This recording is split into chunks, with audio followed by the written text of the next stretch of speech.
ክፍለ ጦር 25ኛ ክፍለ ጦር ብርጌድ 3ኛ ስራ ኃላፊነት እድላና ንብረት ኃላፊ የብርጌድ ሻለቃ ነኝ።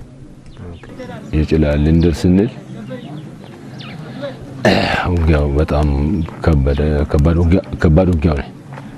በጣም ጠንካራ ውጊያው ከመሆኑ የተነሳ በቃ ሁሉም ያለውን ራሱን ማትረፍ ጀመረ።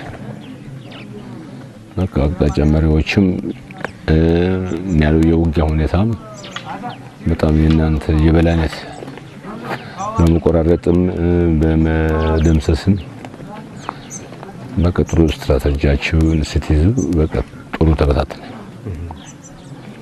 ከዛ አቃጣሚ በቃ እኔ እዛ ንብረት ጋር ነበርኩት በራሪት መት ደግፎ ይዛ ሲያመጡ በቃ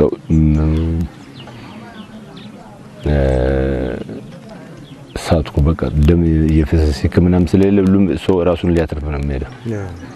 ራሱን ሊያተርፍ እየሮጠ ሲሄድ በፀሐይ ነበር በቃ ሙቀት በዛ። እኔ በቃ ሂዱ የትም መድረስ አልችልም በቃ ያልኩና ወደኩት። መጡ ያዙኝ እናንተዎች በእንክብካቤ ያዙኝ እና ጥሩ አድርጎኝ አሁን እስካሁን ድረስ ጉዞ ነው እንጂ ያደከመኝ እቺ ምትዋናት እንጂ ሌላ የተበጥሩ እንክብካቤ ያደርጋቸዋል።